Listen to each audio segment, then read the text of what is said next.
конференсияи илмии назариявии ҷумҳуриявӣ дар осорхонаи миллӣ бо иштироки доираи васеъи олимону пажӯҳишгарони ватанӣ дар пайравӣ аз сиёсати фарҳангпарваронаи пешвои миллат ва ба ифтихори ҷашни миллии Сада роҳандозӣ гардид. Бояд иброз дошт ки 6 декабри соли 2023 зимни иҷлосияи 18-уми Кумитаи байниҳукуматӣ оид ба ҳифзи мероси фарҳанги ғайримоддии ЮНЕСКО ҷашни Сада ба феҳрист мероси ғайримоддии башарият ворид гардида буд. Зимни баргузории конференсия баромадкунандагон иброз доштанд ки пешвои миллат президенти ҷумҳурии Тоҷикистон муҳтарам Эмомалӣ Раҳмон низ барои пост ва гиромӣ доштани расму оин, урфу одат ва анъанаҳои ниёгони мо диққати махсус дода пайваста таъкид менамоянд ки дар баробари ифтихор кардан аз мероси оламшумули аҷдодии худ онро соҳибӣ кунем, омӯзем, идома диҳем ва ба наслҳои оянда ҳамчун ганҷинаи бебаҳои ҳувиятсоз ба мерос гузорем. Дар паёми навбатии солонаи худ ба Маҷлиси олӣ пешвои миллат зикр намуданд ки воқеан Наврӯз, Меҳргон, Сада ва Тиргон ки таҷассумгари андешаҳои инсондӯстӣ ва бузургдошти табиат мебошад ва анъанаҳои давлатдории гузаштагони ориёи мо ки дар таърихи башарият нақши мондагуру таъсиргузор бозидааст, асоси ҳувият ва асолати мо тоҷикон мебошад.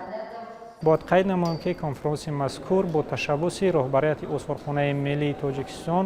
ба ифтихори бузургдошти ин ҷашни калонбунёди халқи тоҷик баргузор гардид ки дар бораи ҷашни Сада, дар бораи сарчашмаҳо дар бораи ҷашни Сада ва умуман дар бораи маълумотҳои гуногун дар бораи ҷашнгирии Сада дар тамоми минтақаҳои Тоҷикистон дар ин ҷо маърузаҳои муфассал ироа гардиданд. ва агар мо ба таърихи ҷашни Сада назар андозем, решаи пайдоиши ҷашни Сада ба давраҳои хеле қадим рафта мерасад ва нахустин албатта маълумотҳо ҳамчун маълумотҳои шифоҳӣ дар бораи ҷашни Сада буданд, устураҳо буданд, ривоятҳо буданд ки баъдан ба осори хаттӣ низ роҳ ёфтанд. Ва яке аз китобҳо ва яке аз бузургони халқи тоҷик ки дар бораи ҷашни Сада аввалин шуда маълумотҳо додааст, ин Абулқосими Фирдавсӣ мебошад ки дар китоби Шоҳномаи Безаволи худ маълумотро як бахшро, як достонро дар бораи пайдоиши ҷашни Сада овардааст. Яъне таърихашро чунин шарҳ медиҳад ки замоне ки шоҳу Шанг ба шикор меравад ва дар он ҷо моро мебинад ва ба санг мехоҳад ки тарафи мор ҳаво диҳад, дар натиҷа санг ба санги дигар бархӯрда, дар натиҷа шӯълаи оташ аз он пайдо мешавад ва ҳамин рӯзро ҳамчун пайдоиши ё худ ихтирои оташ ҷашн мегиранд ки баъдан бо номи Сада маълум мегардад. дар идома иброз гардид ки Сада аз қадимтарин ҷашнҳои миллии тоҷикон ба шумор рафта моҳияти онро пирӯзии рӯшноӣ бар торикӣ, гармӣ бар сардӣ ва некӣ бар бадӣ ташкил медиҳад. ҷашни Сада дар Тоҷикистон ҳамасола охири моҳи январ таҷлил карда мешавад. ҷашни Сада 50 шабонарӯзро то фарорасии Наврӯз дар бар гирифта аз наздик омадани фасли баҳору оғози корҳои кишоварзӣ хабар мерасонад. мувофиқи тақвими қадимаи ориёиҳо ҷашни Сада ҳамасола дар моҳи баҳман, дар рӯзи 10 моҳи баҳман ки бо номи Обон рӯз маълум аст, баргузор мегардад ки ба тақвим имрӯза ба рӯзи 30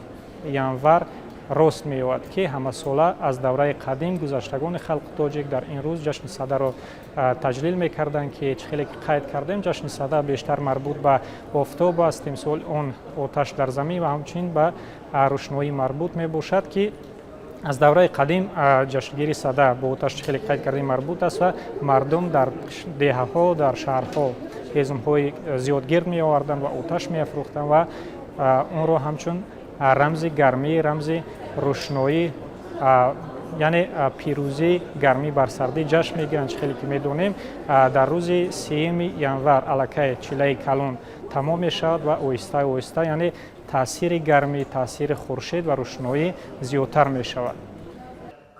дар конференсия аз ҷониби иштирокчиён мавзӯъҳои Сада муждарасони ҷашни Наврӯз, Сада ҷашни миллӣ ва мардумӣ, тақвияти ҷашни Сада дар Тоҷикистон тибқи маводи мардумшиносӣ, ҷашни Сада дар сарчашмаҳои таърихӣ дар шакли маърузаи илмӣ ироа гардиданд. дар охири кори конференсия миёни иштирокчиён дар мавзӯи Сада паёми нур аз умқи таърих, муҳокима ва табодули афкор сурат гирифт.